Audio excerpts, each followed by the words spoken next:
maloma da mau e whewhine kōkori ke hufanga i he ngahi talawhatapu koto pe, whakatapu atu. Pea mi he polokalamani ke ata mo e whainga maari e koe ni, ke whahoko ata mo polokalama koe ia tufunga whanua alo au ai kou heni, pea mo palofesa toke ta seusi ola whatani ke ma whahoko ate tau polokalama koe ia ki he wikeni.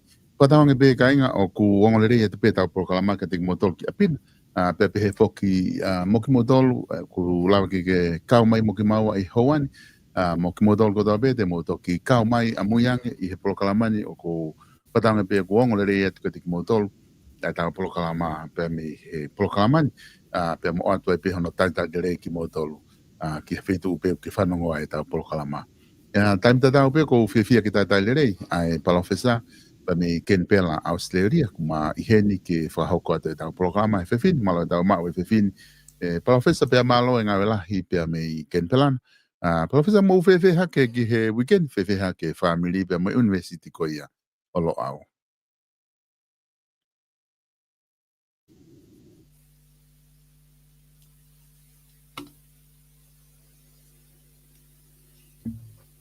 Io malo e uho walahi pia ko whamalumalu atu he kalamalo e whanua lotu pe moe ako kai ata ke whakahoko a e tapo kalama pia ko whawhikai pe i he mea kotoa pe kua taua usia whawhikai i he ofa e taha mai e ki he universi mo tau ngai haa tau ke i heni ai.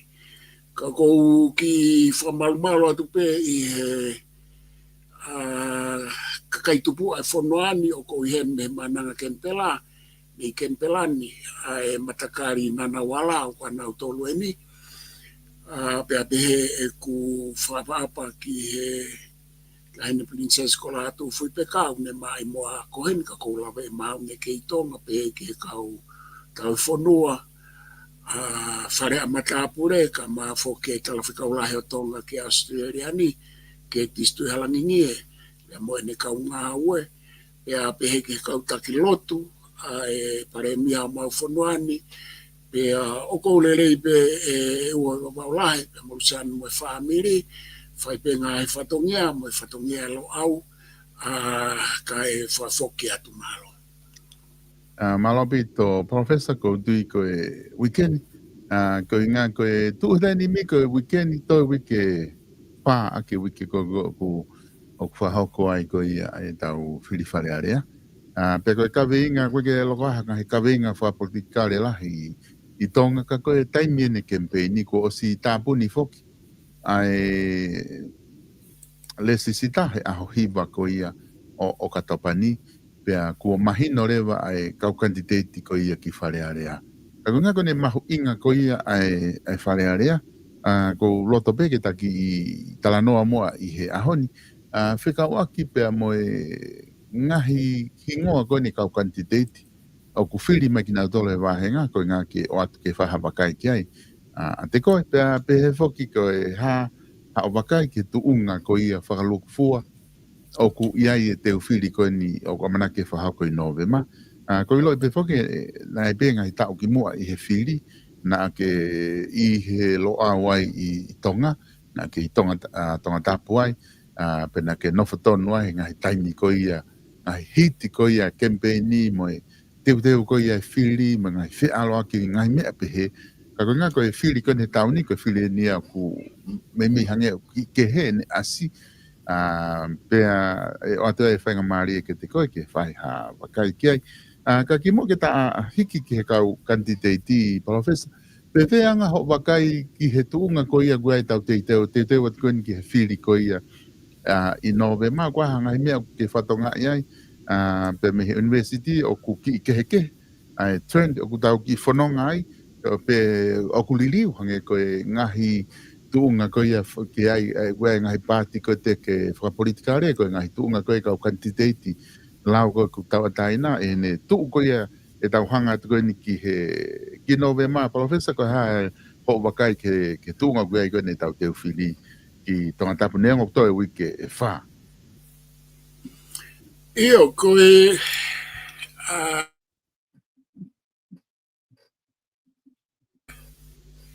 Io kata koe mea maaria au pito ue wawaulahi. Ai whehui kana o ke o mai koe mei he ngahi whiriwharearea koe ni kua tau situ a mei ai kalu mei he liri wa whengofu. Pea koe whiri koe ka uni o ku kehe au pito hono foi atakai.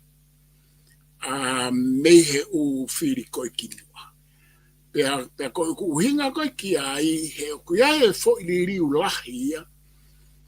Pe o ku tau whatoka ngai pe kai ka o ku whakahoko mai e mihi pe mei he patoa. Mei tonga pe mei heni mei sene. Ai kau kama patoa wheka au pito. Na nau i tonga. Pe ai tō taha nau tōna e whoki mai ki heni. Kau mawai ua whoki ai patoa. Pe koe ku whie kala noa, he koe poini koe o ku kehe au pito ai e whiri koe ni. He o kui kai toi whai ha teke whakapāti. Pea koe uhinga koe ki ai, he o kui ai e uhinga whewheka ki ai koe uloa ki ku mawai ua pe mawai tolu e patoa. Koe uhinga e kaha, o ku i kai ke toi ai ha kaha ia i tonga i he mahino ke kau whafofonga e patoa. O na os whatoka ngā ai fo i mea, pe koe mo oni i mea ko ia. O ku alo e kakaia ke u te whito i kaweinga whakaluku fua pe ia. Hange koe kaweinga tāna tatala noa ki ai mahu inga ke kakaia ke kei kaupetu i pea. Pe iai pe ai mawhai pūre e tu ia. I tonga ia koe kia mea ia koe tala noa te mokalat ka katoa ai. Aia o koe kahata ai o kala noa te mokalat ka kato o ku mahino e o koe ke nehanga mahino e ai foi tuunga koe ai whonua. Koe tuunga koe ai whonua aia ke whakanou nou e oi wawaulahi.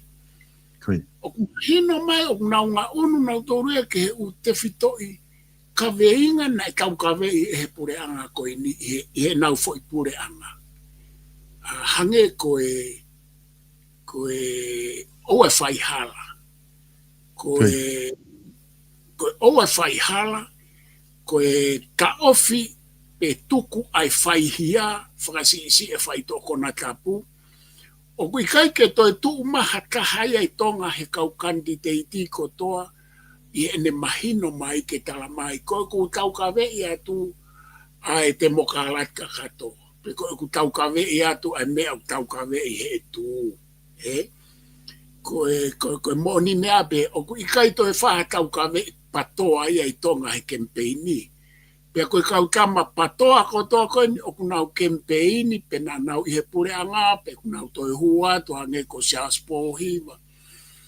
Ko se Misisika. O kui kai nau toi kempeini whakapatoa mai nau tō. Pa koe me whehui mahu inga ia ke tau ilo. Koe hae uhinga. Koe uhinga he koe ke toi ngā ue ai whakapatoa ai tonga. Koe inga koe ke toi ngā ue ai tū i tonga. Ne sai patoa ne mahino nau mo ui. Koe tū ne te kai ke mahino i nau mo ui tonga. Ke aha nau foi. Nau foi va ai ke mahino. O ku i kai ke toi whai ha u tau kawe pe koe pāti e kakai na e ai mate au pitoia. Pe o ku i kai toi aha pāti he kai mini.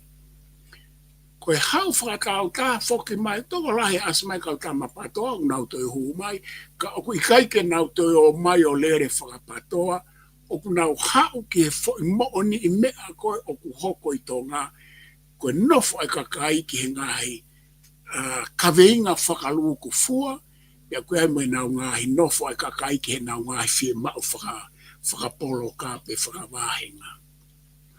Aia koe mea aia koe mahu inga o pita. Pakapau koe hata aia koe alatuia ke toi tau kawe te moka alati ka kato, kai tuku e tuku ai whonua mo e tui mo e mea ikai.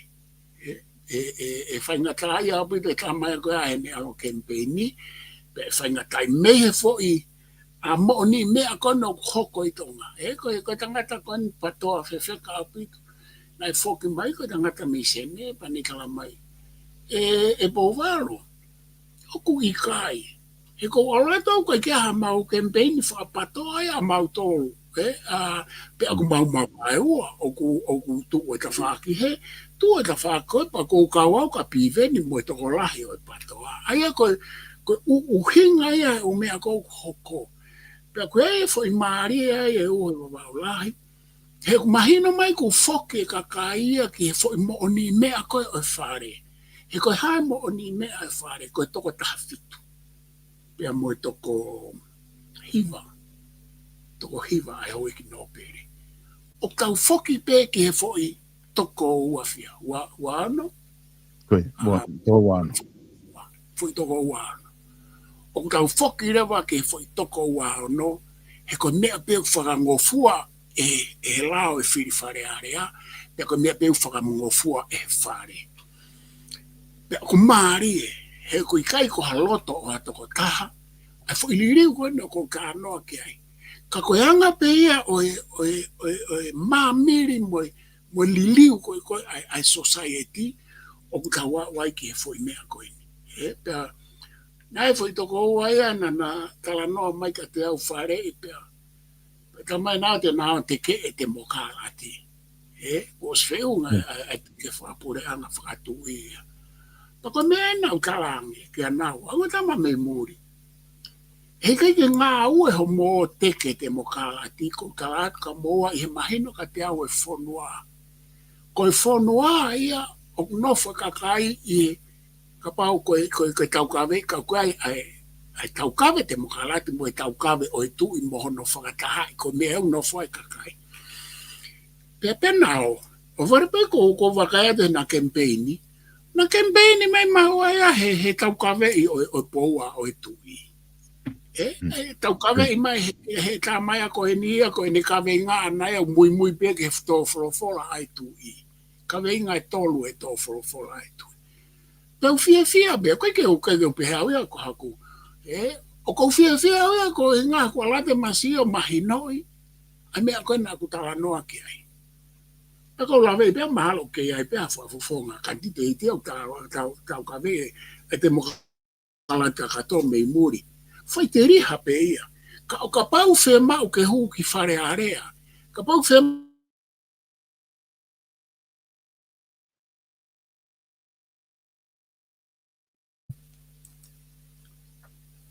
ke ne tau kawe o ku whai, pe ko paurewa ke me alu e ia o tau kawe i ai u kawe inga whakalu ku fua koen o kou lawe ke ai ko alu ke ai kau kantiteiti. Tau wakai ko tope ke kau kantiteiti, mea akirisi tiunia i a pai ka hatolu, kia saus pohiwa ki whikaulaki, kia se misisika ki whikaua, e mo kau kama koni whare area. Kau kama koni i he kabineti isa.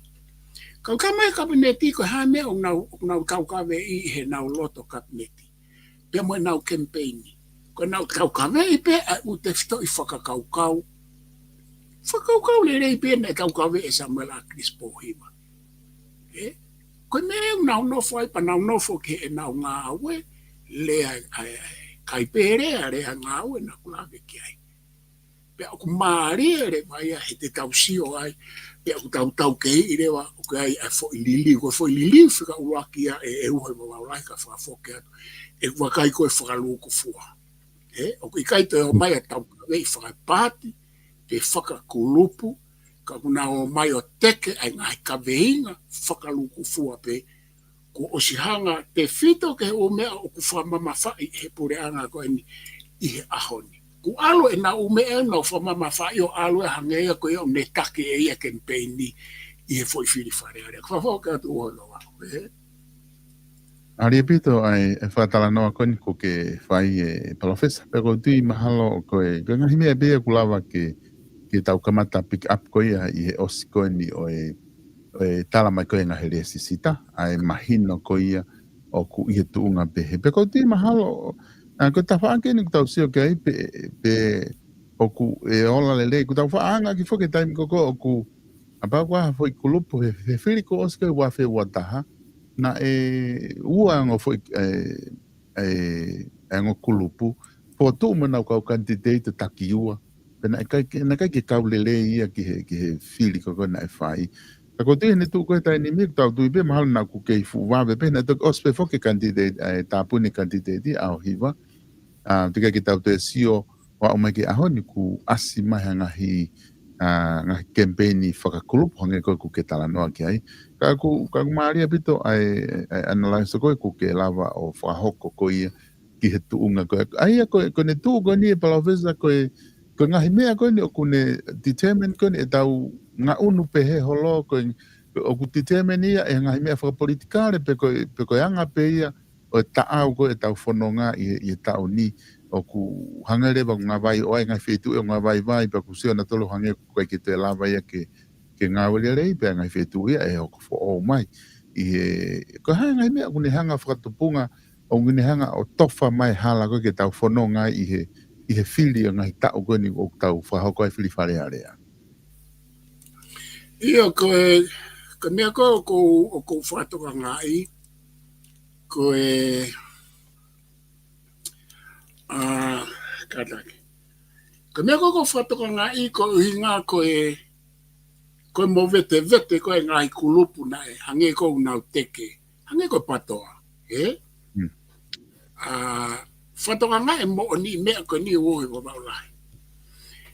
Ko pekia koe sa mela krisina tau siore vai ki he mo vete pe e patoa e hiri ne pekia. Aia ko ne holofa ia ai fu mo meni na whaatala noa ki ai pana nau i ka mai nau tolu ia au ka koe na holofa pe mo meni ai pe kia sa me ka kisine ke nau ina topo ko hai kaki ke ne kaki nau tolu pe ku nau kei pe he pe ko ki nau ina topo hai o nau kaki talu pe nau holofa o whanga whata pupure ai ului wheke ia ne pe kia.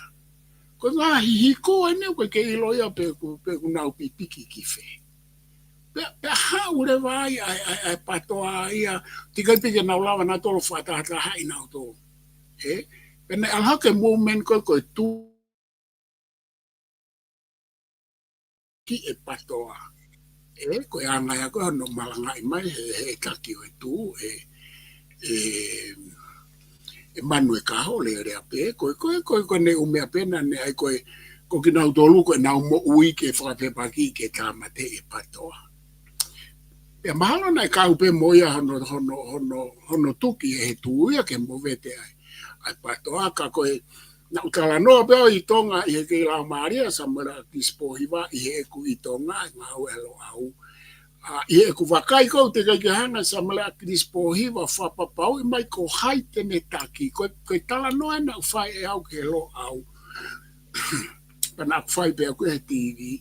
Maho inga ke whakatu hataki. E he patoa. Ai ko ku hinga whaka e mu meni. Whaka e politiko pāti ka pau te tau whakarea ki ai. Kana e ikai. Pana aku tala noa pe au ia e movete patoa ia. He ka pau e kai ke whakatu hataki ia, e ngai mumeni pe he, ko ene whakataha, pe ko ene movete. Pe ko movete, ko mea koe te whakanau ka noa e uhi wa maulai. To movete whaki mo e tuu ia, ai koe foi mumeni ia na nau pe he, koe o kui kai ke nau whakapolitikare, koe nau he kaukawei pe koe whawhepaki ke mea kaukai koe, kako toi mo vete fok mo tu aia o ikure vai ia kau whakano ko ngo mo meni ko ia ko no whare mo ni na mo ui pe muri ma vai ua ko ne patoa ia e me ko tu a para pivenia mo ka kama ko ni te fino ko para piven ke a ke to ki ko mea mo ka kama ko ne kabineti ka tau te fito ka toki ka mea ko toki ka mea ko ne tu he umo ni mea pe ia mo umo ni mea ai ka inga pe mo tau ka ve sa mala ka dispohiva pe ai mo umo ni mea ko ne hanga tau ka ve o fra malangai o ku hinga ia ki whakalu ku fua o fonua te mo kalati pe kai te mo kalati Pe ku kau ia ngā ka veinga pe ko ngā issue ko o nau whepaki ai. Ka koe hau e ku tala noa, koe patoa mo e tū o ku mo ui pe ia i muri. Aia koe me e ku o iku ki ai a e tau alu. Ne kiki hanga ta hai a tofa e hala koe a maha koe lau mahe mane o ni pe me tataki mai tau tolu ke kawau ke foi poina. O ku ikai ke mālohi mo ui ai tū, koe tū nei ki ka mata mo ui pe i tonga, pa koe ke la pe u toi mo ui. He ui kai ke asi mai ai nau ngā ue a nau tō me i tonga. Pe koe patoa na ai os mo ui, pe a whakatau ki kau patoa koe ni ko nau whahoko mai ka te au, ko nau malahe nau tō ki a paula piven, ki a tō ki uka mea. O kui kai toe lere ai tau kāwea oi kempeini e koe teke o e patoa i tonga. He kuonga unu ange koe kulape.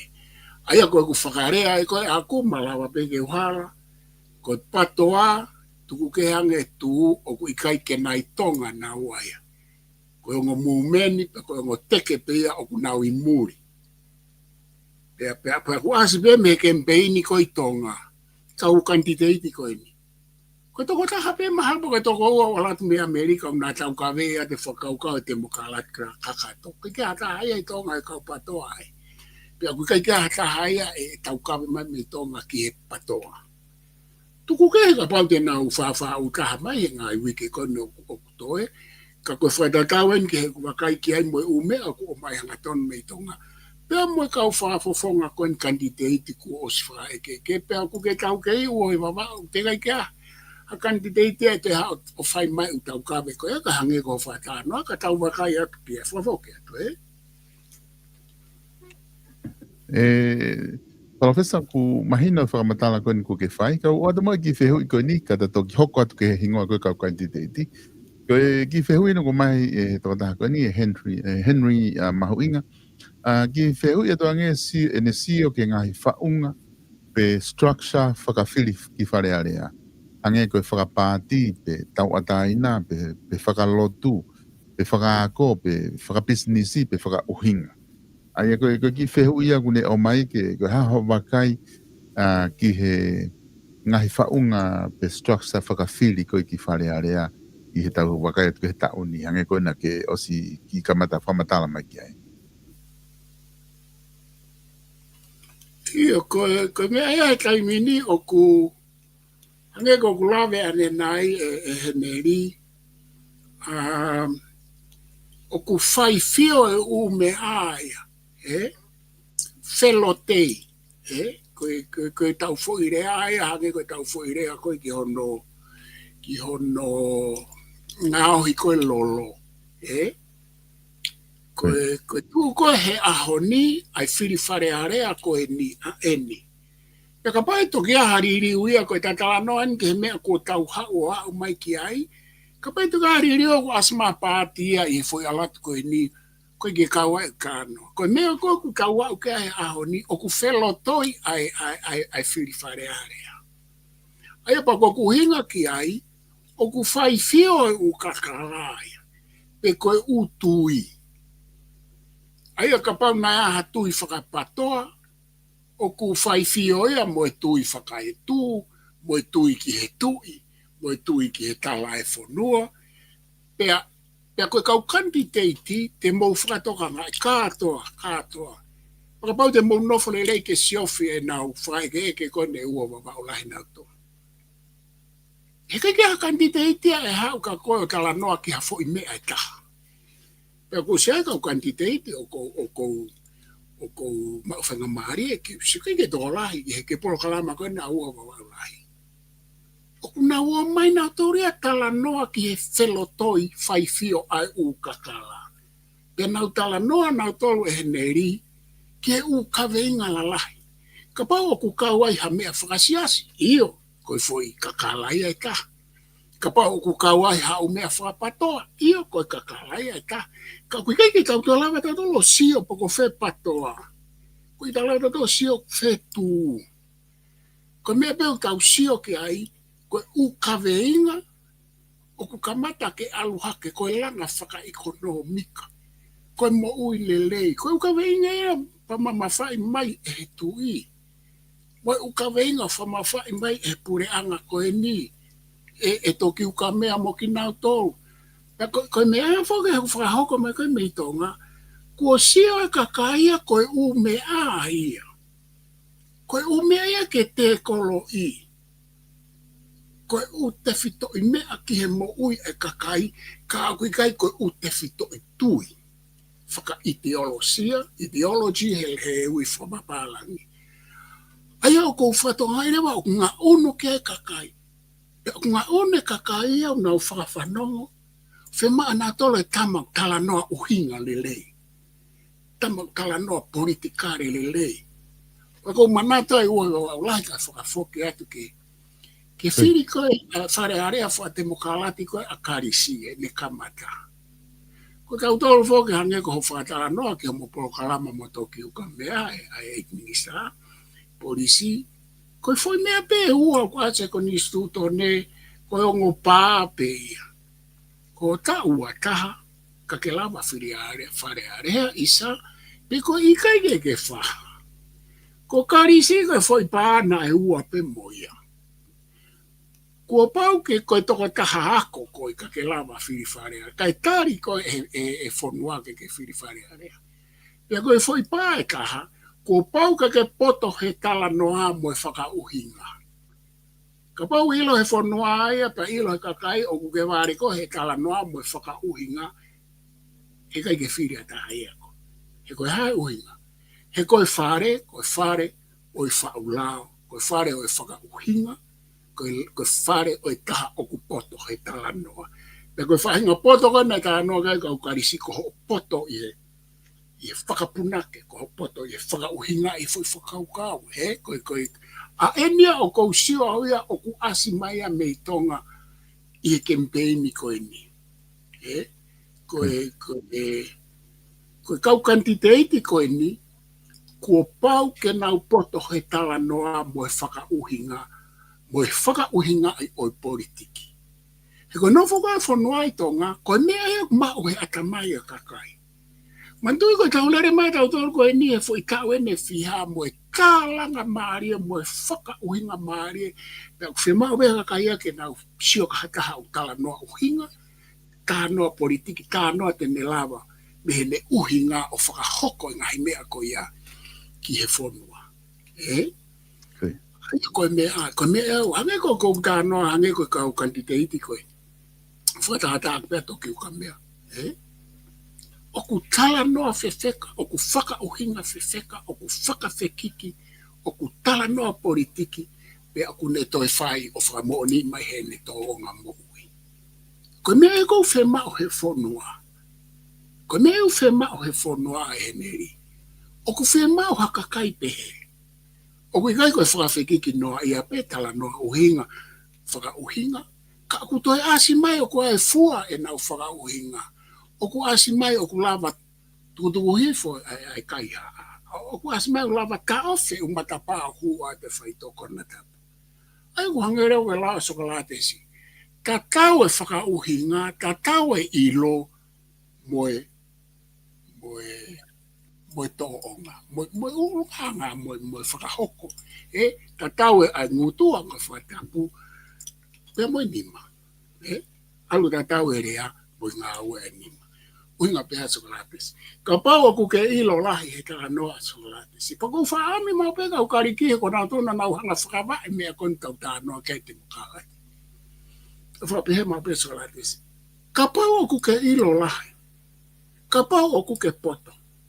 O ku mahu inga ke asi maya i ho toonga. Ka pau ke tala noa ke whamau to tonu mo e whai to tonu. Ai ke asi mai me ho ngā ue ke tau sio mata ki ai. Ka ute ke haa tala noa whai to tonu mo e whamau to tonu pa ke whai halapi ko ia i ho ngā ue ke whonua. I malai oi porta no ke politiki. Ka whakafo ke atu hapa pa o kana. Professor Kotui mahalo ku whiwhia a Henry kulava o tali lei whihe koe kune o mai. Kata ki hoko moa ki he ngahi risi koe ni kau kantiteiti. ke o mai beha ki wakai ki ai ko ngā heke ki talawa tau au lere ko toa fu wahenga ta fitu he ta programa. Pe habe mea koe te talawa o lere i programa ko ni pata toki hoko te wika hau. Ki he toi ngā koe ngā ke o mai nge ho wakai ki ai hange koe ni o kai beni i maha ko ti pe te ke lawe pe kai ki nau tolu. Pe ai beni i te ke ai beho iloka te ki nau tolu. Ka koe mea maunga taha ke wakai e be mo ngā ue ki nau tolu ko nau lotonga whakafofonga lotonga. Whewhe ho wakai he tau whā koe ni o kunau i whare a rea i he ngahi wahenga koe ni te tāno. Ok, taki ka mata be me i tonga tapulaki. Aia ko tonga tapulaki o toko tolu e kau whakafofonga kantiteiti ai. Ko whika olo aki ko te vita whatawhi puloka. Aia ko whakafofonga lotonga ia tonga tapulaki. Whika ua ko siausi wailahi pōhiwa. Whika tolu rewa ko Eliesa Fifita. Aia toko tolu pe e kau kantiteiti koe ni i tonga tapulaki. Pea koe uwhewhe hanga ho wakai ki ai ko tuipe ku aipe ho wakai. Pea mehe university olo au ki he tuu koe ni kau kantiteiti i tonga tapulaki. Pea koe mehe ho ilo lahi ki ai koe ngā ko ho tawhaan koe ki tonga tapulaki. Aloha pito ua wala koe koe ane ko whakatala noa o kutau waa ko tonga tapu ulo aki na utupu hake ai koe ai api ai e kukui ai tamai ai kufae ai whinumotua na utupu me ai pa na kutupu hake i tonga tapu ulo aki pa koe tala noa maupege ngahi feitu o te whikau aki whakai tupu hake pui tua pe whakai toto ke feitu ko iau koe pe te ongo Pea ulawe i katoa ai fo i tolu koe nā mona ngahi whamiri ko motua. Pe mona ngahi ri aku mo ui, koe ange ko Eliesa, ko ulawe Eliesa ki mea Fifita, pa mama he ne whaaranga Eliesa ke lo au, kau he umea lo au Eliesa. Pe ko whakapapa ki ai, koe Eliesa, whiri mau pea Eliesa. Ko Eliesa e maa koe tau kene nima ene whiri whare area. Pea oku whai manako pe whiri Eliesa oku saia pea. Koe anga mahini ia o koe peka ka ia oku whiri Eliesa. Ku te keiki aloha ke whika ia Eliesa i ene uwhiri. Ka koe whuke tau ilo e uhe wawaulahi na whai ko hua Eliesa matuki e tahoni. Ka o whakatoa atu ki he toa tolu koe ni o kou whapapalai mahino vita te vita puloka e me whai whatongia mai koe ni ko te vita puloka ia ko te kai ke tau kei e kolomotua ia ha whakafofonga pe he ka pau te ukamata ia te vita puloka koe tangata business foka te vita puloka koe tangata lama ko tangata ngā ue. Ko te vita puloka e kai ko toko taha ia o kau e kau whafonga koe no kou tānoa ke ai ke whakauhinga mo whakawhekiki mo mea. Ko nā tūla pea o te vita, ko te vita i ke whai e fo i ngā ue. Pea ku tauhanga e tau tōria o iloi. Ha ope mo te vita ko ngā i whamiri la lahi kotoa pe nei kolomotua. Ko te vita me lai me ai whare alo. Ke lai nei tui. Ka o ku hao ka te vita i ene lawa o to o koe a se aspo hiwa i whiri koe ni koe ku tau si tua me ai. Koe fu mea lahi au pito. Na ne lawa to a se aski tua. I he lolotonga ia hao a se aski he fo i kau pe au o ene tangata e kia sa malakri spoi. Ne ke kia ha amanaki. Ka koe mea ia e uhe wawao o ku tae amane kina. E tau tala noa ki mea koe whiri. He koe kau tangata koe ku nau i he kapneti. Nengo e tau tala noa o tau whaam ke nau toi whoki mai. Io, ko o staa noa tau whaam ke nau toi whoki mai kapneti. Ka kui kei ke tau pūre tau toke whoi mea koe ia. Hange koe ni. Koe tau hao koe, tau tā noa ka te vita puloka. Kei ke lawa hata whakata taua ai langa ngā ue a te vita puloka. Pea ku kau ia e kau whafonga langa ngā ue. Kai ko tama o kulahi ke whakawhiki ki uhinga. Tala noa politiki. O kune, tala noa te whai mea ke whai ngāo. O kui kai ke pehe o kai ke whi tala noa uhinga. Pe kui kai ke lawa e te wika puloka e tala noa uhinga. A kune lawa re. Ka koe mea e tā ke tau toi sio ki he personality. Koe anga e anga, mo e toonga mo ui ai kama. He makatuunga mea e ne wheo he kakai. Pe ko te wika puloka e. Koe ke tau ilo e tau toa. Pe he kai ke tau pehe. He kai ke mālohe se aosia. I kai. Ka toa ai kau tama o kunau lotonga whare area, pe o kunau kabineti, moi kau tama fo ou, kai pe ke tau ilo e tau misi, teri, he kai ke tau lawa tala e fo i mea koe ahe tai mini, kai o rewa whai e whiri, pe te tau ofia ke whiri, ka matarewa ke whamāpopo e kau whanong ke tala noa e kakai. Maria te whoki maase ausi, na kai ke wamanake au iai, e whoki maase ausi, ka ko ovare ne wakai at ko fok maase ausi. He i kai ke tau tae to kai, ha tama e taha oku whiri kantiteiti. Neongo e tau whaapapai, mo e tau wikia te vita puloka ngāwe māloi, tuku mo ui, tau wakai at ke ngāwe o ne aswhaiki kolomotua.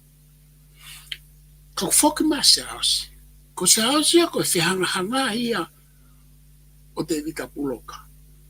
Ko se asia koe ko hata malanga ngā ue whakalaka ia.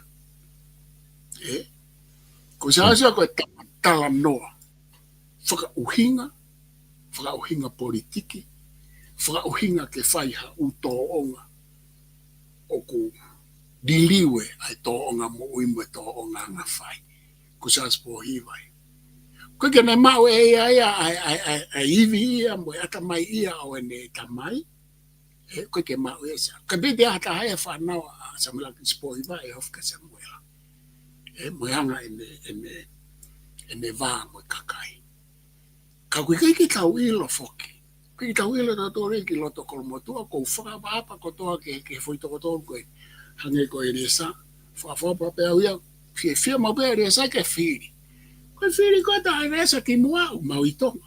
Oku mau tala noa politiki e te whiri a resa. Pa ku ta noa pe resa, koe lau maari e whahofa e resa ia. Ki kau pehe whiri whare area. Ka koe ongo tama koe tuu koe kolomotu a.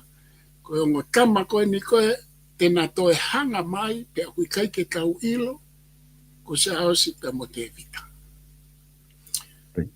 Pau oku liliu ai whakaukau a kolomotua.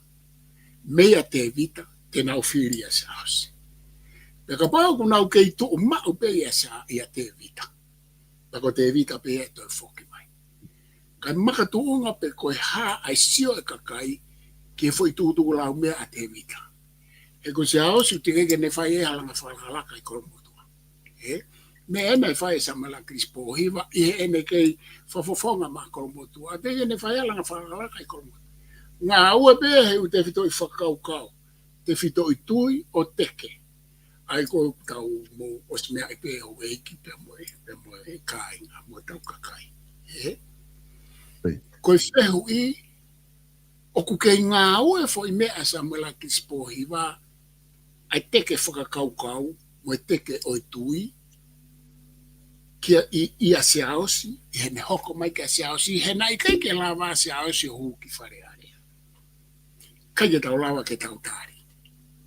Oku ke ngā ue, ko me pena tau ilo i ne kai ke ngā ue ia, i he uhinga i tō a se aosi. Kai hua te vita. Ka koe te whoki mai se aosi koe ni.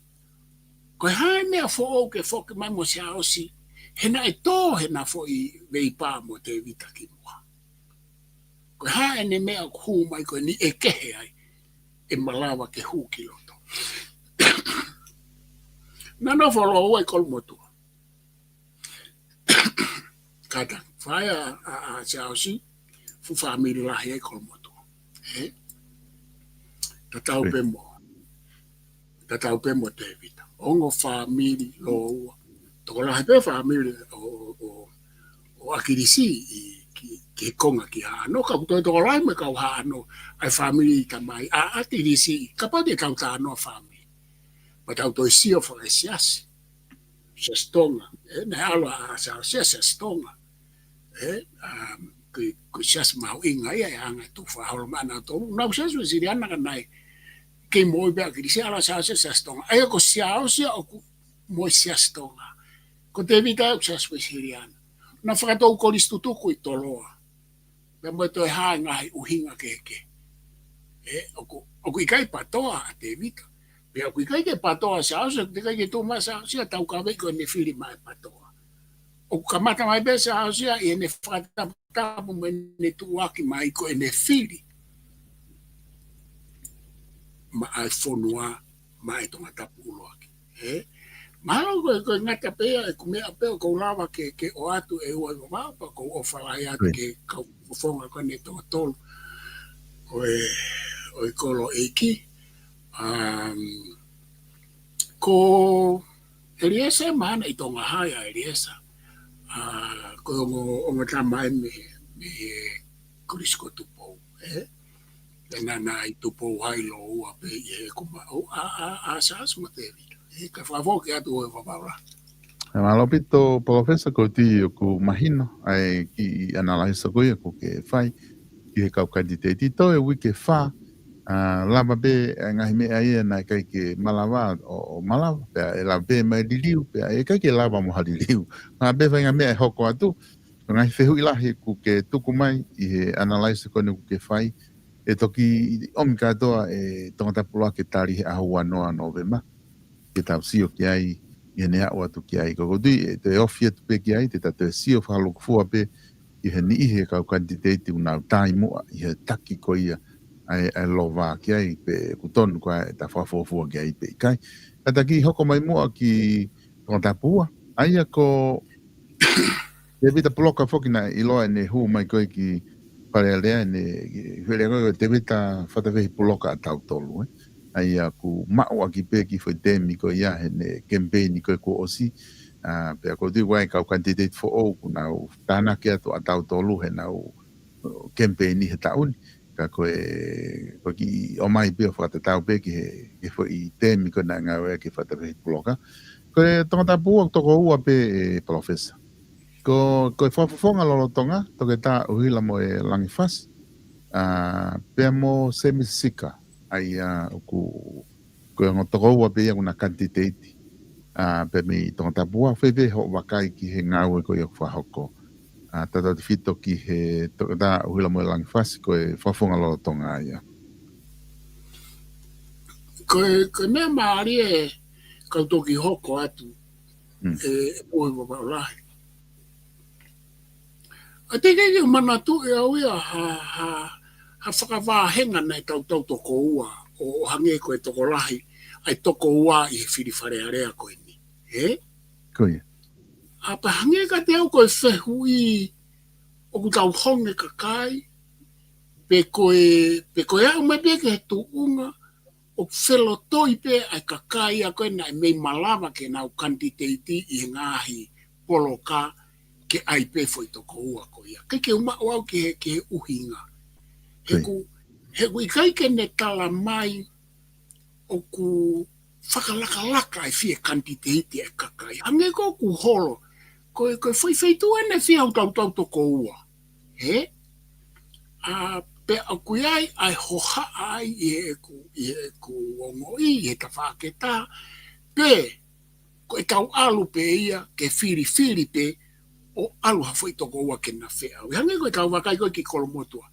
Kolomotua, fonua na e lahi kaha kau kandidate he tau lere. Kuna u whai mat pe mena tole hongo fulu ke hongo fulu tupu. Ko toki foi firi fa moi mahalo moeni ku toko ua. Ai mahalo ko ai pe foi uhinga pe maku pe ai pe a moa. Ianga o fe mahino ake ai foi poloka ko ia pa vahenga ko ange ko ni ko te foki mai foki a semisika. Tau tala noa ke ai he ko siau sina te kai ke administra pena os administrar sa os ika Ike. ko sikana os tokoni pare mia pena os administrar aya ko oku iae na ke ko toke tā uila moelangi oku lotonga i kabineti pe oku administrar ki e ongo pot ngā ue e ua ko e hako pe mo kere kere pea koe mea koku maari koe toko taha koe ni ko uhila koe ana ane to'o a misisika na no fo pe o whakakau ki he malawa e uhila ke ne hanga to'o a misisika he na i loto a misisika i he tonga tapu wā mei he iwi kempeini o patoa mea Samuela Crispohi koe uhinga na i loto ai ka koe tausia koe ki he holofa koe a patoa i he pekia a Samuela Crispohi wa na ukai ngai whaka ilonga ia ki he holofa tuke he movete a patoa na tōre wā i kau patoa toa se hausi, toa se misi aia koe whakamahina mai na e holo iwi kempeini o e patoa i tonga tapu waki, tonga tapu ua koe ongo candidate whewhekai pia ko sausi na i he whare area pia koe whohawa kirisi ka koe nei tō kai lawa te vita ia koe tawata ina o mahino le mai ai liliu ai mea koe liliu e anga o mo ui mo anga e wakai e kakai pia koe tō koe se misika ko uhila na kai kia hua manake a kuia e ko ingana e na lelei makatuunga ia si havelu pe lelei mo ne unga ue ana na e whai ki he wāhenga tonga tapu wā a se misisika pe toi fukau pou lai i tawha aki ke koe u konga whakai toto koe konga whakakoristu tuku koe senkai o mamonga i havelu ko se misika koe kana kaama ne kina e ne hono to'o e uhila moelangi pena kuna fofa kau ki he foi tō a se misika i he foi whiri ko ia mea bena aku lawe i koe foi kala noa a uhila nane pehe na ikai ke whewheka e nau kempeini ka na uibe e nau ki i koe anga ea foi kala noa uhila moelangi e toke tā nane pehe na uibe e nau ki kulu kempeini ko te vita mo ne foi makata pa koe nau koe whainga te vita he whainga hangai mo kolai ate. Aina nau sio ki a misisika ko kolai ate. Moni pene kolai ate pe misika e au koia. Kana nai mea na e hoko. He koe hu mai koe a uhila koe a tere. Ka koe toi wahenga tonga tapu wā o kutokolahi au pito ai kau koristo ngai. Koe sentai ai koristo ngai. Inuku alofa pe ko kolofo o ko tonga tapu ua. Pe o malawa pe na ai whakataka ai koristu tuku ia atere hego ka mea koe te ka usio ki ai. Pe malawa pe na huma ia uhila moelangi lahe apete me ngā ue pe moe whanau a ko i he ni foi kempeini. Hego tama whai ako lelengi. Aia koe ngahi me aia koe mandui he foi kempeini koe ni ko hila moelangi na ke lere pene uporo kalama ako kuki pea kei whai pe ne ngā ue ana mo tonga tapua kana ilahi taimi ko hinga koe ne lakanga minista koe whoki mai koe a se misika na wakaivo ke tā noa se misika o whanki tā noa pe ka mahuinga koe ne pehe koe ne toi whoki mai koe leange ne tangata iki ka pau tonu e kumau ke whoki te politiki koe kumau ia koe ka koe kakai koe ni ko umahen mo na to ko Devita fifita puloka na ne hanga o whapaanga sponsor e konga o ma upolo kalamai tonga o lo au tatau be mo se misika ka ko whapapa e ka atona tu nan na whapaanga se misika ko ia mo te vita na hanga whapaanga upolo kalama lahe lo au me kautama pisniske ia na usa ia ko ke lere upolo kalama alo aku te fito ka te ka ko whaapa atu ai ke te vita ko whaapa ke misika ka ko foki me ka na misi Maria bito o he wala ko ha ai fo iwi mo fo I malo hinga o se misi hene foki mai ko ni te lava to o aka o hila mola e ko tam go tau sio ai ke faka ke fai fatongia e minista ko a o hila ke ga ke u hila ke a u to no a o hila I hene e minista o ke a ho ni ko kuma o ke ai talo ne minista he na ko pore anga mane fai le a no fatongia tu ke ka pa ko anga me ko ke u hilo ke ko maupe kau he minista ko lele I ne hu mai ko e ni o fai nga ai li mo ya moi ke foi teke e kabineti ko ene ko misika to fok ma minista na os 8 pare mia to kon pare mia perna pe ko yana ne puke mai he pekia pure anga ko ya he pekia sa mela kispohi ani ka teo na la ko o puke la kanga pare mia ka ko ne foki mai ko ni ko pure anga ko kai mi ke he tau ta no ke pure anga ko ya nei na ngai malo hinga na ngai vai anga pure anga ko sa mela kispohi va nei to kon pare mia se misika pa na to minista mal ke ta mama mo mia ka ko anga rewa tau ta no ai no fo pe ka kai o faka fi ho anaki pa ko ha me au to ke he ai foki mai ko ni a se misika ka ko yo ngata lo ua ko ya o ko fa ba pa ke na ua a uila molangi pe mo se misika he ku malawa lo ua pe ke na hoko ko yo candidate ele pe malawa ke na to ma o la kanga minista pe ko haya na ua maria o pe kai me o to foki pe he mai ai ange o ho lai ko kai ngena to foki mai tama fu tamafu na ulungia ange ko tau sio me ari mo mia pe tuki o mate pe over me da do fa no da do foki mai ke na to fu e ku ai tau kanti ko firi fare area ange ko kala no ko ke te vita mo ko la yate firi fare area au pau ke ai ko la yate pe au pau ke ai te vita mo foi makata ko la yate ko fianga hanga ia ko firi fare area ko no fare mo onia ko pau ke ai ko la yate pe ko feka mo ko la yate ka ko kala no mari fo e tama ko ia nai fai nerea pa ne pe ko fo I tau ko la yate ko mo te vita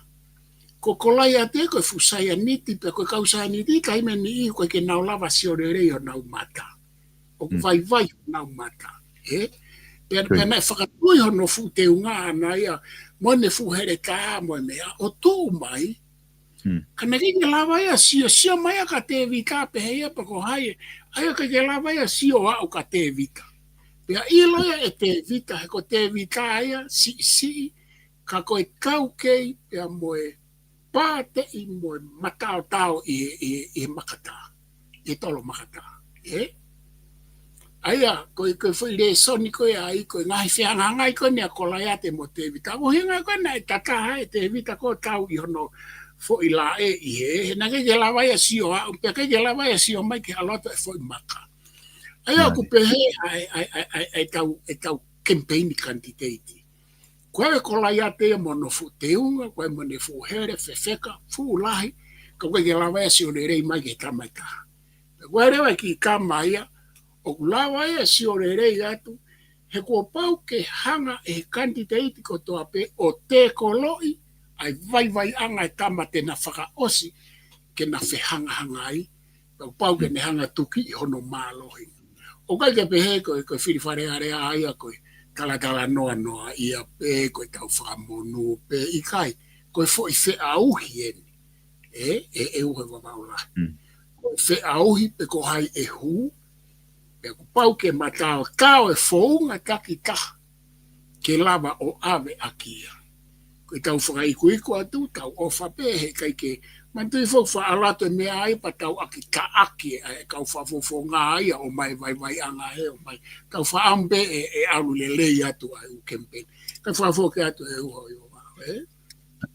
Mahina o pito ai whatala noa koe ni ku ke whai professor.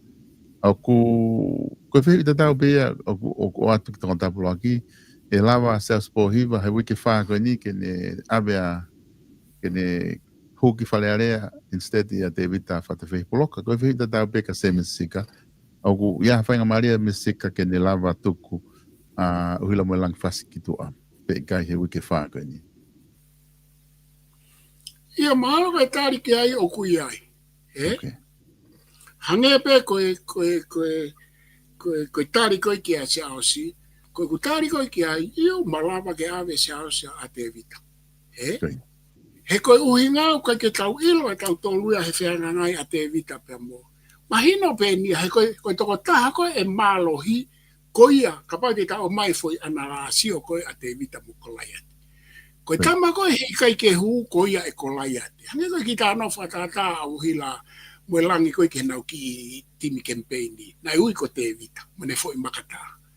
Na koe hamena e hoko, i he tala no whatata koia. E mālohi a te vita mo ne foi makata, i he campaigni au hila mo langi. Sai koe na toi tū koe ni, koe toi tū bea ngā tamata tau, ka ko hai e kolaiate, ko hai e te vita, koe ki tau lawata tolo tala. Koe awhanga tuku, koe foi makata ai o hau ia me kakai, koe foi ke ia koe tala no. Ko kita ia o ku te puke foi makata, te puke e kolaiate a here, ka kohono whakaau koe foi makata koe e te vita. Koe kakai au ne whakao koe ke tau e foi la o kolaiate. Ka koe ka kuhinga koe tāri koe ki ho whehui. Io, kai ke e halai ke pe hatu kai ke malawa e se aosi ke me to'o a te vita. E halai ke kai malawa e se misika. He ko si aosi, mo se misika, koe ongo fuhufa profesionare, o kai koe amatua ai ngotama. Koe ongo fuhufa profesionare, lo ua. Pea koe ongo tama koni la nai loto, koe ongo toi fui tama fuhufa profesionare lo ua. Aia o ku fihi au pito hangepe koe ho maka a mahamete ari moai. Freezer. Na profesionare lo ua, kai ki tau ilo e tau toluia, pe ko hai malo. Ka koe ne kamata pe koe na fuhu. Koe tau alua tu pe, ka magareo ki mawe tau fuafua, hene tō atu o e malo he mahamete ari. Pe taime ni, o koe ki tau ilo e tau tolu, ka rewa pe umate hata, pe ora pe o se mea ka te whai lau poi. Fefea tonga taptolu ke tā ki mahabete ta whaosi ki tonga taptolu ko ngā mahalo ko e fui tolu e te talawa hei ahoni. Tā whenga rewa le rei atu e tōnga koe tonga tapwha alwai ki he hongo fulu he wika hau. Ko tā e au peke he whiriku ta kakato ki he niwa tā whitu. Ka koe tonga taptolu ko Selsi Sobareni pia mo Gabriel Ilolahia. Kodina na whehanga i pehe whiri koe wafe wataha. Pea koe ni kuna toko ua. Toko ua pe me wahe koe ni professor. Pe wheho wakai kia. Koe wahe whetu upuke ni kuia e loa au koe Io, koe mau io e ua wawala he. Pea mahalo pena ku slave tau ki mua tua ua he ta polo kalama. Koe mau polo ka fokia. Pea ko K-Pro, ko mahena lei moia na mau ia fōu. Pea o ko whaapapai a K-Pro, ko e whamato ato mau pe. Maa ko ni campaign tu o wan pe tu o tolu. Pea ko mahalo moia e ne tu mai ke toko ua nai mei toka. Na ke mei ahata ai ai. E te evita mo kalaiate pea mo huakamei. Ka koe anga koe tu ko e mau poloka. Na e tō whoki e hua kawa me riku mea toke tā a Steven Halapua. Pea koe maarie ai hua ke koe hua kawa me riku. He kulai e na whikaukau ake anamo Steven Halapua. Pea koe ongo tama totonu pe mea mautolu. Pea te ai pe e na ukonga whakae niua, whakae toto. ko ngo tama to tonu pe ia o fasi mo afi mo ngere ia mo mauto mo pau mo mau foi va ka ko mo korofo kana e mari ai hu mai ko o ka meiriku o ne to o ko lo tonga e malo ka tau sio ke me ko e o va lo tonga e malo hi mai ko a to ke ta Steven i hala pua ko ia nai kaki mahe ko miti o e whakane rei wha pori karema tui pare ake. Pako ne kei hau ko he ne malo hi. Pe koe ha ai ngahi fo i uhinga. Hua ke bea se ao si ia a waka Ameriku au te kai ke politiki. Kana e ia e uhinga le le ia ki a waka Ameriku fo i hua ke pe ia o to'o a toki ka Steven Halapua. Pe koe talo e ni koe ano puke mai re taia e waka Ameriku. Pe koe anga koe kumahina o kia ke maunofo e maupoloka. O kuhangea hoka Amerika koe kautano koe kia Samela Crispo hiva. Koe whare area peki he vai. Kai orewa, pe koe toki peki. Kai orewa, ka pao e aha taha, e hau o ku mālohi ka tau mo ia pe toi mālohi. Kau te ngai ke o lava, o ko whaapapa ka K-Pro, pe ke tau ilo na whai e K-Pro, e hamana. Ka koe angai ai tu na whakatou lelei o ku mālohi malawa pe ke alo a K-Pro ia o whare area. Koe ke tau ilo e angai whiri a kakai o ku māria pe mau toko ua o me ilo ahia. Ka o kui kai ke tau ilo, ka koe mea kok mahino ka mau polo ka o ku kei mālohi pe ai manakoa mo i pe mo ngā ue a o ka meiriku ki ho mau poloka. Pe ka pau e toki whewei pā maari e nā waia he aloa ke whiri ko mea ke heia. Ka koe ka noa ni koe ki he iwi koe hoa ka meiriku o ku kei mālohi au pito. Mālohi whaka e nofo, mālohi he ni ngā ue ko whai ke kakai, mālohi i hanga e tuu e mau nofo whamiri, koe tawhaake ne ka mai mane whae, mau kātoa pe, mau poloka e fwoi toko lai ko ia, pea ko mo e toko lai pe ko ia ki mau tolu, koe hanga koe tuu e fofo hanga, koe umea kātoa koe ala, koe koristu tuku tonga hai, aia o ku te kai ke o whanongo au ku ia whahinga tala noa, me ho mau poloka au pe he ko liliwe ai whakakaukau koe moe. Mo anga ai wakaya kakai kia waka Amerika. Koe ngai ririu ia mo ngai me ai ai ka anoa ke moi whapori karea o ka Amerika. Mo koe ngai me ai o ko popo ia ngai me na whawhepaki. Ka koe anga koe tu ia a waka Amerika koe kia mau poloka o ku kei mālohi au pito. Kai kei ange pe koe utano ka eresa fifita o ai pehe kai ke lava e sai ai a foi tuki ua ta mate ange pe ko keipo pe ko o fala ko tala monua ka te nawa ke o fonga ko ni tatau pe mo se misimo ila mo to keta ila mo langi pa e foki ka te vita pe mo siao se te vita poloka e fa foki ko taki whaose mua ko ngā ko seo te tate lava i bima wha i wahenga ta. Tonga tapu wha e palofes. Tonga wha, tonga tapu wha. Isleri pulu, i au lakia. I ka wako e whafunga lo tonga, ma teni tapu e luelu. Whika tolu, ko tapu ko William Takau. Na e kaupe Isleri mo William Takau he whili ko ia wafe wataha. Pia te kau, whili ko ni whili si i koe osi hono to'o koe sit koe kau yana na kau pe whili ko ia. Whika wharewa ko vili whanolahi pese. Ai ko William Takau ko tamai koe ku na e whawhisi koe na CEO koe i he takumamata. Koe whawhisi lewa whili. Ai ko whitoko whae ni tonga tapu wha, ka koe whawhonga lo tonga, ma teni tapu elo elo. Pewe ho wakai ki he tu ai wahinga koe ni tonga tapu wha. Koe tu koe a tonga tapu wha i he gulawe i a moe whai whatongia koe na māteni he pure anga koe ni. Koe mantou pere ngese a pete pure anga koe ni. Nengo tau sio ki ha kau kama whewheka o nau alu hake. Ka koe uhinga I e kulawe I o ku si hanga hi mele la lahi. Tu ke ka kwa Amerika kwa ke ilo ke. O pure anga koe ni.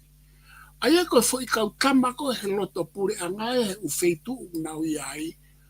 O ku whaingata te au ke upehe o ku whaingata ke nau toi foki ki e whare area. Kai ke, ka koe hanga beko kala noa ke fo I koloka I tolu koe e ua koe tolu. O ku tae amanekina pe e ua I waulahi, kai ke tau whakamau I au whangatuku rewa. Lau e whaki moa e ahoni e ku kei. Kei whai e ngā ue ka atoa e ngā hika whaki e ka komateni. Komateni whoki e o koe pia no konga ki maufanga, ki tonga tapu ka koe mateni whoki e koe up for all. Koe kau he iwi lahi a koe o mateni koe tonga tapu whaa koe ngā he koe wā, koe tonga tapu whaa koe poloka ia o up for all. Pea kau ia he iwi lahi o mateni, no whata mateni a ki ai. Pea mono, ai koe ai o whiwhine o samela kispohi wa. Ai ko ku mare o mateni. Ka nana whanau I o makeri kao. Ka koe tangata I whonua o makeri kao. Nau o whiwhine whonua. Ka koe mea ko lawe I koe fo I whekau aki whewheka koe a mateni koe pea mo up for all. Kau ia he poini. Na e malawa ke mehanga te kei. Pea koe whiwhiri wha mui kona na I ai pea ko viam kakau whoki koe toi maufanga whewheka moia. Pea ku toi maarie koe tamale rei au pita viriami ia. Ka koe tama o ku te kai ke profesionare te kai ke huki whare.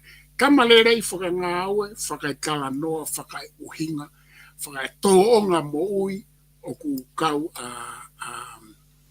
aviram takau ia I he tama. Koe ke pehe ke tau whanongo. Na e iai hange peko mateni ke tau whanongo koe hane whainga toonga. Anau ai ongo ua koe. Kau whoke mau inga I he mea e tā hange koe tau sio ke saosi pia mo. Te vita hange ko uhila pia mo se misika koe kakai. Koe ke tau whanonga tau tau ke hana whainga toonga. Ka e whakamolare whai he whonua. He kakai ngā ue malo I kakai. Na u whatongia u whai he siasi mo I hamu business mo. Ka koe tau hao koe ki Viriami, tamarere au pita Viriami. Koe ke umahenia mo Viriami ka kou. Tamarere Viriami a ka alu ki whare area I hanga waka. Kau I he kau tamarere ka hu ki whare area. Pea komandeni, ka toi whoki pia mateni. Pea oku maarie, he koe ngā ko Viriami na I he tuahake o mateni. Pea na I kai mahino pe ko haya Viriami, ko haya mateni. Tene ma o sea tonga tapu whaa. Aia koe ni toe hawa Viriami. Koe whehu I, tena toe pā maari e pe, malawa pe ke tau pehe io. Malawa pe ke toe wheau he maari e o tama koe ni. Pena maari e u kempeini koe ia he koe whamiri kakau, koe fu whamiri toko lahi au pito. E ko u whamiri te fito, e kau e whamiri te fito mawhanga. Kai ke nau a fōu, kai ke nau katorika, ka nau e siriana. Ka koe waa whamiri, waa whakanofo koe e wahenga koe ia. Me homa kiri kao pe ki whangaloto. Pea mo popua mo mea. Aia, koe tū koe a ngotama koe ia o kuna wheka au pito. Mahalo pe te na toe te vita pe mo kola iate I au whangatuku. Pea o ku malawa pe atahaya naua a ke hu. Kai ke usia tau koe a parapare. Ma miha na rekoti ngā ue o mateni he ahoni pea mo Viriami I ene whai whatongia I e whonua. Aia ko isi, ko hai ka isipuru. Isipuru mahina o pita pea isipuru ko kau ia kau tamano re ki mai te mukarati. Whai whamatata o pita isi rei. Kaku kaua isi rei kau tamana nau tō me he whiri. I hau koe a samela kispohi wa. Pene keike nau toi lava I kakai ia whakawhoki kaua isi ai.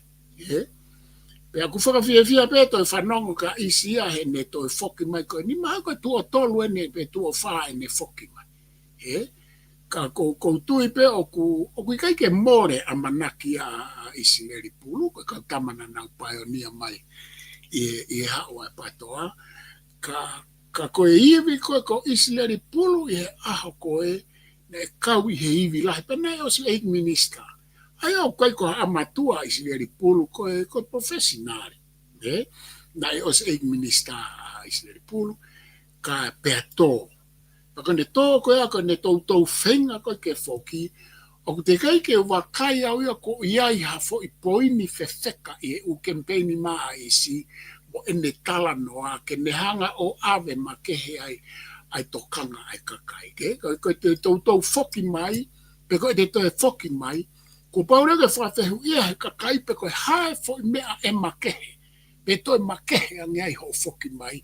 Pe kuke hau maa fo i mea makehe pe koe mea tata upe. Aia koe u mea pe o kusiwi e kakai. Ka pau koe mea tata upe i e ilo e kakai. Pe hikai pe ke whiri ai kakai. Ka kui kai ke tau pe he e tai whiri e kakai. Ko mea peu tau ilo i koe whi historia tau whiri me kano Isleri. O ku te kai ke toe loto e kakai a ke o mai. Ka ku ke iai pe ene loto lai. Ke iai pe ene amanak mahalo ko hane ariak whao si eni. Na whai pe ku ia ha ofa.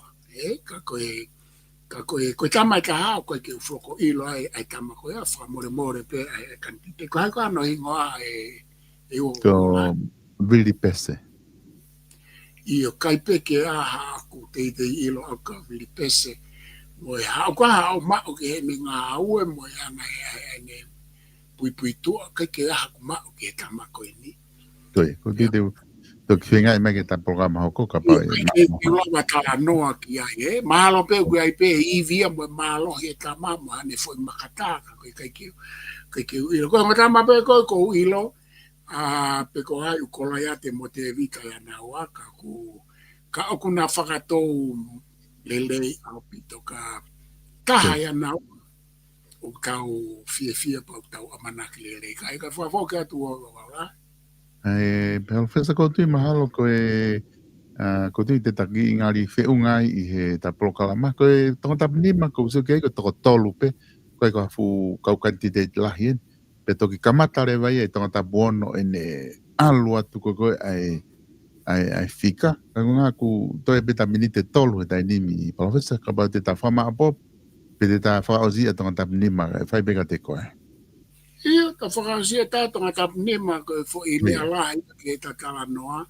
O si arewa i oloka nima, mea lahi au pitu. Koe anga pe. Koe, ko tama nima, koe kantitei te tolu ai Professor.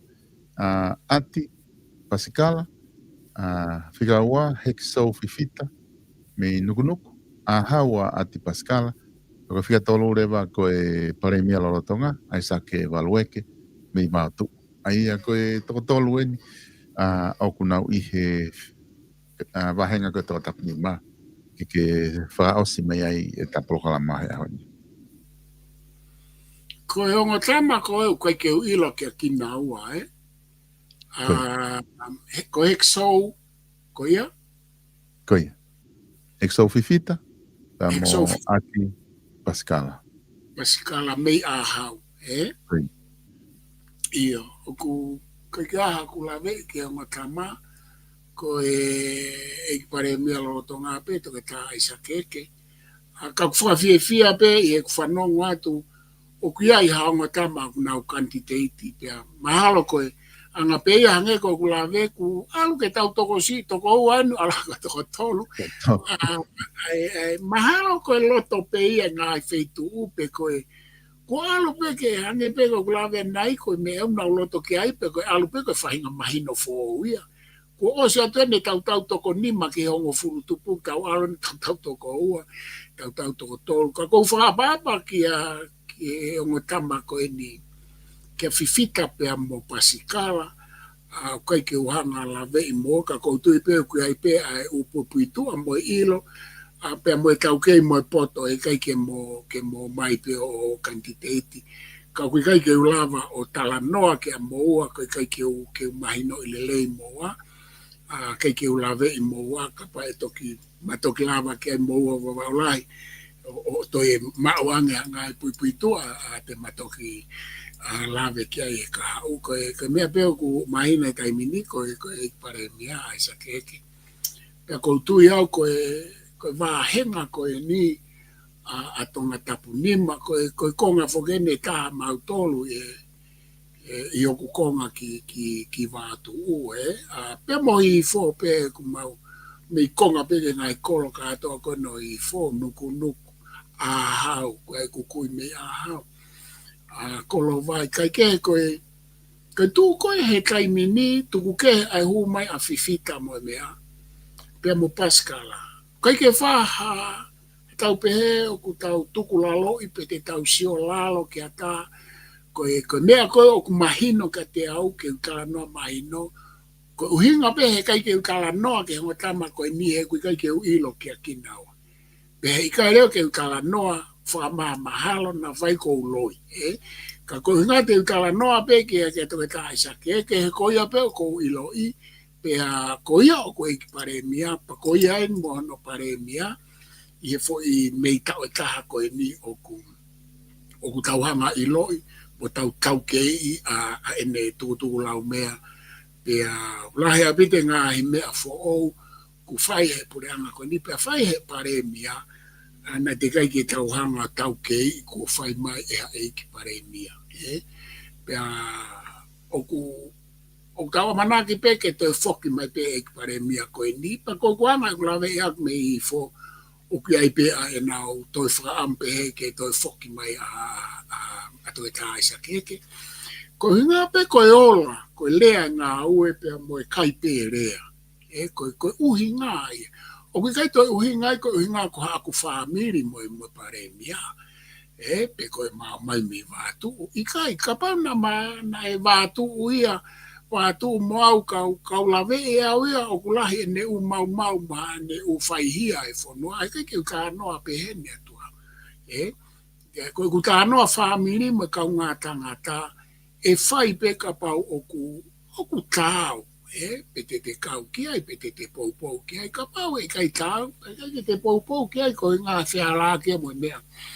Oku te tau kawe i mo malanga e upolo kalama mo e tapolo kalama.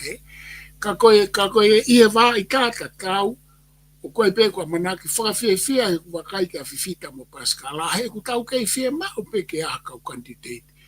Pea ka pau koe na toki hulo ua maeni, o tau whia mau ke iai hawha ahinga pe he, o ku nau whia o mai o wheinga, nau whia o mai o ahi, nau whia o mai o li akmoi. He ku kei ke tau ilo na koe kau ka mai nia te nongo ua koe ni, pe kua taha e naua te ne hoko atu he whiri koe ni, koe ke tau ilo na ni liu e whakau ka kai kai hu mawhiwhi kai a poko paskala. O ku kei misteri pe, ke tau hanga wā whangatuku, ka koe meo kau ilo i, o ku kei ai e iwi lai hange pe ko hua ka meriku, ke iai hono iwi lai hange pe ko mateni, hange pe ko eke, ke iai hono iwi lai ke nau toi whoki mai, kai ke wā whangatuku e au e mea ko ia, koe hange koe talanoa, koe kakai, koe tau talanoa ke maa e a whangatuku pe he kakai o tonga tapu nima. Ka koe angahe kono monio nei neongo ai ku whakaamu ke toi whoki mai a eke, ka pau he kai ke o mea i tonga tapu nima kono ngata ngai. Ka pau e whoki mai e whiri koe ni, ka ikai ke toi pare mia, kono ngata ngai. Ka pau e kau pe he kau minista, ka pau he kai ke huia o kau e kabineti hoko, koe angai e mea. Koe tau utala noa ko tope. Ka ko ate e ku tala monua mo e ku ofa kato ke tae sa ke eke. Pea pehe kia fifita, pea mo paskala, i e te uteo atu en ki e whiri atonga tapu nima. Nā e ino perena ne tala mai ka te au. Whae mai mea, pa tala mai e ia e ua wapaula. O ku ke whie hao ko hinga pena e ku hanga o ai ene mea, mo mea ke whono apa tala mai. O ku ke whie hao o whiri whare area matonga tapu nima. Ko talange. I kai, o ku mama au pita mea koe whiri whare area mo. Ko au koe tā noa politiki pe ka ku na te eki pepa te kai pe. Ko whiri whare area ko e ni pena ai ke lote a green ke whiri whare area ai pe. Na kai ke whiri whare area ko hika tau ki tonga. Pau pe hatu rewa ke eki no pere. Ko hoku ta o kete ko eke me i wā tuu.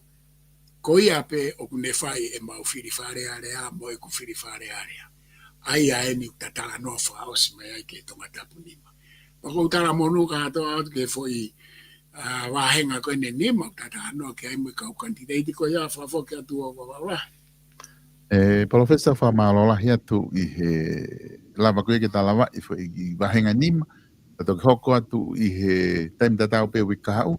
E fa fitu site time tatau pe hoko anima.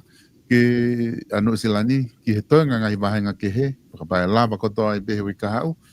Malo pakapai kai. Te tato ke whaosi i he wike ka hoko mai. Ka ko ngako ta taimi, ka ngake kau whanongo o ku whamalo lahi atu palofesa i he lava ko ia tuku ho taimi te a lava whai analyse ko ni ahoni.